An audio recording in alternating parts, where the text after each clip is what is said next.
DreAllDay.com. Dre Baldwin, DreAllDay.com. Topic of this vid is when you are offered any form of criticism, any kind of critique from anyone.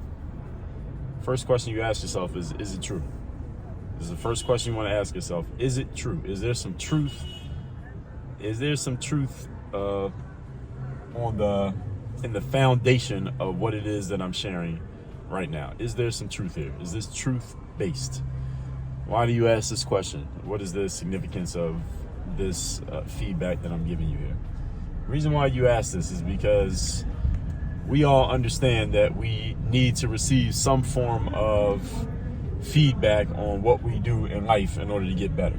All right. Usually we're not going to get better just by looking at ourselves in the mirror and saying, hey, this is what I need to change. This is what I need to fix. There are times we're able to do that, but the hardest person to critique in our lives is ourselves. Not because we're not capable of doing it, not because you are not capable of being your harshest critic, which is something that some people like to say. I don't think there's necessarily always a virtue in being your own harshest critic, but that's a different conversation for a different video.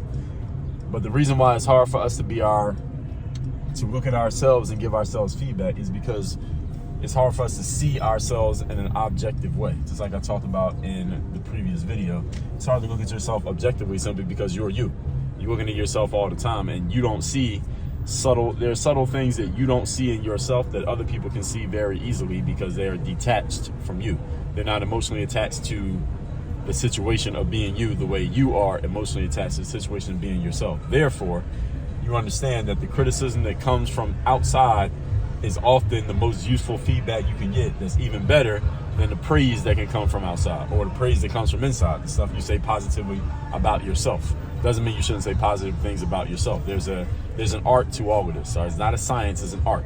There's a certain time where you need to tell yourself some harsh, truthful things that are kind of like a slap in the face, or you need to hear it from somewhere. And there's a time when you need to be told some positive, confidence building things that'll make you better. There's an art to it, when to give each. You need a balance of both, and a balance for each person is unique. Some people need a little bit more of one, and some people need a little bit more of the other, and you need them at different times in life depending on your circumstance or situation. So with all that said, when you receive some type of critique from the outside world, whether it's a coach that you hired, whether it's a random commentator on the internet with no screen name and no avatar picture, whether it's from your mom or your dad, whether it's a business partner, whether it's from your spouse, it's from one of your kids or your parents, whoever, the first thing you need to ask yourself is this feedback true? Is this accurate? Is this based on anything that is actually truthful and factual? And does this actually make sense?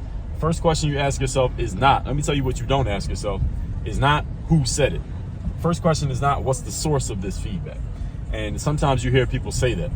When someone offers some type of critique or a negative response to something that somebody does, anytime someone wants to invalidate it, one of the things they say, well, hey, you got to consider the source. It's kind of like if a Democrat offers a critique of a Republican or vice versa, and the Republican wants to invalidate the critique, they say, well, you got to consider the source. It came from a Democrat, and these people are hating on us, and they're doing this and they're doing that. And they start going into all these ad hominem personal attacks about why that person is not a good person or not a smart person or not a trustworthy person in order to invalidate the critique. None of that, even if the person is a terrible, horrible, untrustworthy individual, none of that has anything to do with the fact that the critique itself is valid. Everybody catch what I just said? So let's just say I'm talking about, let's say I was saying something about business. I was offering you some business advice. And let's say I got a bigger business than you. I made more money than you. I got more customers than you, more clients than you. I'm more known than you. I got more everything than you in business. And I ask you for some feedback on something that I'm doing business-wise, and you offer a critique. And you say, well, Dre, maybe this is not that good of an idea because, and you tell me why you think it's not a good idea. And I don't like the fact that you said that. I take it personal that you attacked my idea, and I say to myself, well, yeah, he said it or she said it, we're talking about you, But well, we got to look at the source. Who's the person that said it? They don't have as many customers as me. They ain't made as much money as me. They don't have as big of a business as me. They don't have as many fans as me. They don't have as much experience as me. I can come up with a whole bunch of reasons that personally invalidate you in order to invalidate your feedback. But no matter what I say to invalidate you, that has nothing to do with what you actually said. If what you said is accurate, it doesn't matter that you don't have customers or clients, or you didn't make this much money, or you don't have this much experience. None of that has anything to do with the feedback that you actually gave. And if I am honest enough with myself and disciplined enough to understand this and confident enough in my work to be able to say that to myself, I will be able to point that out and say, well, look, yeah, this person doesn't have the experience that I have, and they don't have all these other things. They don't check any of these boxes, but the feedback that they gave is still true. It doesn't matter. The feedback is still accurate, and the feedback is still true. Everybody get what I'm saying? When I was looking to play ball, right? My background was in basketball, and I played a Division III college basketball. You know sports, you know D3 players don't usually play pro. So I get out of college, D3 college, I get back home, and my parents are like, well, what are you going to do now? And I told my parents I want to play pro basketball. My mom was like, she started asking me questions like, well, do you have like a plan? She don't know anything about sports. So she was like, well, do you have a plan? Do you have a plan to get a job there? Do you have anybody offering you a job? Do you have like a process or a strategy for how you're actually going to get the job? How realistic is it that you can get the job? And again, she doesn't know anything about basketball, but it's a job. So she was asking me the same questions that you would ask anybody who said they're going to get a certain type of job. Like, how are you going to get the job? And I couldn't really answer the questions because I didn't really have a plan. I just had a hope that I was going to do it, but I didn't really have a strategy for making it happen. And when it was clear that I didn't have a strategy, she started saying, well, look, if you ain't really got a strategy to do it, then you can't just sit around and just hope that that's going to happen. I mean, it was a longer conversation than that, but that was the long and short of it. And even though, as I said, my mom doesn't know anything about sports, her feedback was still accurate.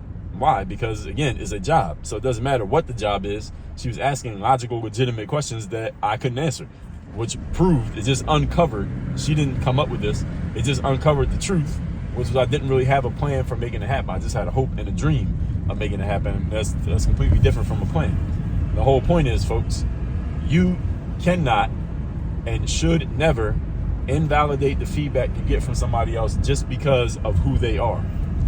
The first thing you need to look at is what the feedback was, because good feedback can come from anywhere. The first product that I created on the internet, it was called Hoop Handbook. It was basketball training programs. And the way I got that idea is because I used to put all these videos on YouTube for basketball players to practice basketball. And somebody who I don't know, they didn't have a profile picture or their real name on their avatar. They left a comment and they said, well, Dre, why don't you just take all the workouts that you do yourself and just put them out so that other basketball players can follow what you do. And I said, that's a damn good idea. That's how I got my first idea for my first product. And sold thousands, tens of thousands of those programs. All because I took advice from somebody who I did not know, who probably couldn't play basketball as well as me, probably didn't know anything about business. They just had a good idea that was useful. And because I was open enough to listen to a good idea no matter where it came from, I got a great business idea out of that and a great business out of it because I was able to listen to that idea. Later on YouTube, I remember I was writing, at this point I started writing books. And somebody said, well, Dre, you talk about, you do a weekly motivation every week, and you got this program called the Hoop Handbook, because that was my basketball training program. It's called Hoop Handbook. They said, well, since you talk about mindset, why don't you, and you write books, why don't you write a book called the Mental Handbook? Since you already do Hoop Handbook for basketball, why don't you do a mental handbook for mindset? And guess what? I have a book called the Mental Handbook. I got that idea because I was willing to listen to a person who, again, they probably didn't know that much about business. They probably never wrote a book themselves, but they had a good idea. And because it was a good idea, I took it and ran with it. The point being, again, I'm just giving y'all examples here. Just because you got in, just because somebody who does not have a whole bunch of quote unquote qualifications offers you feedback does not mean that that feedback should be invalidated. You need to look at the feedback on its surface for what it actually is. Now, if someone's offering you some form of opinion that you could take or leave for whatever reason, you're not sure whether or not it's not so black and white as to be objective, then you can look at the source and say, okay, well, should I listen to what this person says about this, because what do they know? It'd be like if my mom said, like when I told my mom I want to play pro basketball overseas, she said, all right, well, if you want to play overseas, you should do this, this, this, and this. Now, that's at that point, I can look at the source. I can say, okay, well, what does my mom know about playing overseas basketball? And if my answer is she doesn't know anything, then maybe I don't need to take her advice on what to do. because she's unqualified to give me that advice. But when she qualified to ask me some legitimate, objective questions, yes, she was. So you gotta understand the nuance and the difference between these two things. They're not the same. Everybody understand that? So with all that said, text me so you can get my daily motivation straight to your phone every day for free. My number is 305-384-6894. And workonyourgameuniversity.com. That's where you go to work with me directly. That's where you get into my coaching programs. We got different levels of the programs. We got all of my best courses, all of my best trainings, all of that materials all in one place inside of the university. So go to workonyourgameuniversity.com. The link's down below in the description. I think I didn't mention it in my last video, but mention it here. It's always down below in the description. My number to get the text and the link to Work on Your Game University. Work on your game. Dre, all